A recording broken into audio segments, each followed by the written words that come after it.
Ndinonzi Elder Jaison Ndlovu kana kuti Jaison Ndlovu Senior. Tinosangana zvekare pashoko raMwari. Musoro wenyaya yangu nhasi unoti, iwe unotungamirwa naani, kana kuti anofamba mberi kwako ndiani.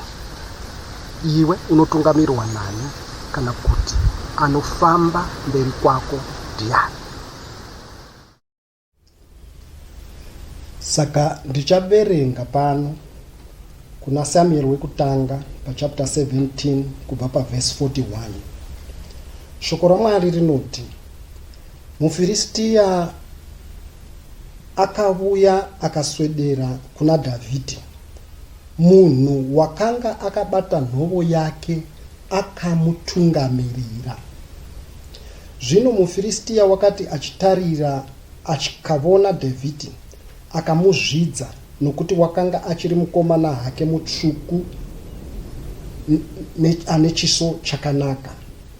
muFiristia akati kuna Dhavhidhi, ndirimbwa kani zvaunouya kwandiri netsvimbo? muFiristia akati kuna Dhavhidhi, akatuka Dhavhidhi navamwari vake. muFiristia akati kuna Dhavhidhi, uya uno kwandiri, ndipe shiri dzedenga nezvikara zvebundo nyama yako. Ipapo Dhavhidhi akati kumuFiristia, iwe unouya kwandiri nomunondo nepfumo nemharo, asi ini ndinouya kwauri nezita raJehovha wehondo, Mwari wehondo dzaIsraeri, waunoshorora. Nhasi Jehovha uchakuisa muruoko rwangu, ndichakuuraya, ndichakugura musoro wako, ndichapa shiri dzokudenga nezvikara zvenyika zvetunha zvehondo dzavaFiristia nhasi, kuti nyika yose izive kuti Mwari uri pakati paIsraeri. Zvino kuti ungano iyo yose izive kuti Jehovha haaponesi nomunondo kana nepfumo, nokuti kurwa ndokwaJehovha, iye uchakuisa muruoko rwangu. Zvino muFiristia wakati achisimuka achiuya kuzosangana naDhavhidhi, Dhavhidhi akakurumidza akamhanyira kuhondo kuzosangana nomuFiristia. Dhavhidhi akapinza ruoko rwake muhombodo yake, akabvisamo ibwe, akariposhera, akarova muFiristia pahuma yake, ibwe rikanyura muhuma yake, iye akawira pasi nechiso. Naizvozvo Dhavhidhi akakunda muFiristia nechifuramabwe nebwe, akakunda muFiristia akamuuraya, asi kwakanga kusina munondo muruoko rwaDhavhidhi. Mwari varopafadze kuverengwa kwashoko ravo. Panapa nyaya yandataura ndati, iwe unotungamirwa naani, ndio musoro wenyaya. Who leads you? Anokutungamira ndiani? Anofamba mberi kwako ndiani? Who goes before you? Iwe unoteverani? Who do you follow? Unotungamirwa naani? Panapa pataverenga turikuona kuti muFiristia paakavona Dhavhidhi, wakaswedera kuna Dhavhidhi. Asi kuri Bhaibheri riri kuti paverse 41, Bhaibheri riri kutaura zvakanaka, riri kuti muFiristia akati kuna Dhavhidhi, uya kuno kwandiri ndipe shiri iyi 44, gandiverenga 41. muFiristia akavuya akaswedera kuna Dhavhidhi. Munhu wakanga akabata nhovo yake akamutungamirira. Unoona, mberi kwomuFiristia paiswedera kuna Dhavhidhi, kwakanga kuno munhu akabata shield, akabata nhovo yaGoriati. Nhovo tinoiziva kuti ndiyo kudzivirira, inoshiuda kudzivirira miseve kuti isakurove zvikuru pachifuva kana musoro. Uye inodeflecta miseve inenge ichitumirwa. Nhovo ndiyo inoirovera kumasaidi, ndiyo yaunovhika nayo. Chidziviriro, chidzitiro chechifuva chako ndiyo nhovo. Zvino uyu Goriati pachake akanga asina nhovo, asi nhovo yaive yakabatwa nemunhu akanga achifamba ari mberi kwaGoriati aimutungamirira.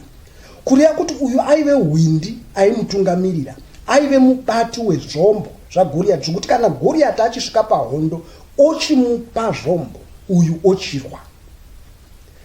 Vatinoti vaya maamobhera, hati munoziva, munomboona vanoshumira kuti kunoshumira paya unoona pane umwe munhu anenge ari pasaidi anotora bhaibheri kuda nemvura kuda netawero nei oenda nazvo kupulpeti ari mberi, uyu anoshumira achitevera shure, osvika ogadzika zvinhu zviya papulpeti odzoka, uya oshumira. Kana achinge apedza kushumira, uya anonotora zvekare zvombo zvanga zvichishandiswa nomushumiri. Ndo zvakanga zvakaita panapa kuti unotungamirwa naani. Goriati wakatungamirirwa naamobhera, akatungamirwa nomushandi wake. Goriati wakatungamirirwa nesevhanti yake. Zvofanana nomunhu anogona kutungamirwa nezvinhu zvake, kutungamirwa nemari dzake, kutungamirwa nevashandi vake, kutungamirwa nezvaainazvo, kutungamirwa nezvinhu zvaakawana, kutungamirwa nezvinhu zvaane simba pamusoro pazvo. Ndo zvoufambisa mberi, ndo zvaanoendesa mberi kuti ngazvidai, ngazvigadzire nzira, iye achiteera shure ane simba.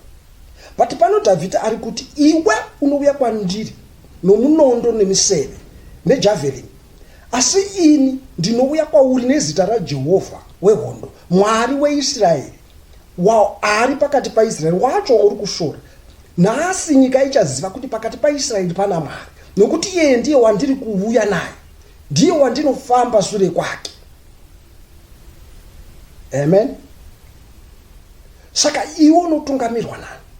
Nokuti ukasatungamidza Mwari, ukatungamidza mumwe munhu kana kutungamidza chimwe chinhu, chinhu ichocho chinokundikana, nokuti ndo chinenge chofesana naMwari. Muvengi wako achiuya kwauri ari kutungamidza midzimu, ari kutungamidza mishonga, ari kutungamidza mari, ari kutungamidza wori. But iwe unofanira kutungamidza Mwari. Kana watungamidzwa Mwari, muwori unosvika uchisangana naMwari, mari inosvika ichisangana naMwari, midzimi, mashadi, zvitokwane zvinosvika zvisangana naMwari, mishonga inosangana naMwari, nokuti iwe unenge watungamidza Mwari. Pakarepo tinoona Dhavhidhi anokanda dombo, akanda dombo rinoenda nepamusoro, rinopfuura nepamusoro peakatungamirira Goriati. Ronorova Goriati ari shure asati atombopiwa chombo, asati atombopiwa shield, asati ambopiwa chinodzivira pahondo. Dombo rinoenda nepamusoro, nokuti tinozvidza kuti Goriati waive wakareba, kurati servant wake waive mupfupi kwaari. Kurati dombo rakatoenda nepamusoro paservant, ende servant pachake haashandisi nhovo chake kupa uyu zvombo, haarwi chake kuvhurira uyu nzvimbo, kupa uyu mukana, kana asvika uyu oita basa. Saka iwe unotungamirwa nani? Tungamidza Mwari, tungamidza Jehovha. Mwari vakuitirei zvakanaka, Mwari vakuropafadzei, muzive wekutungamidza mberi kwenyu. Kwete kutungamidza munhu, kwete kutungamidza mari, kwete kutungamidza njere, kwete kutungamidza uore, kwete kutungamidza mishonga, kwete kutungamidza mamwe mwana. Mwari ngave anofamba mberi kwako. Sezvai zvakaita vaIsraeri. VaIsraeri unoona kuti vaitevera shongwe yegore kana ari masikati, kana uri usiku wotevera shongwe yomoto, vachitevera kwayainge yaenda. Ivo vai vasingafambi mberi, iyo ndio yaifamba mberi. Somufudzi wakanaka wemakwai anolidha makwai ake, haatine makwai. Iwe unotera paafamba, kana uchinge watsika paatsika, newe zvinhu zvakunakira.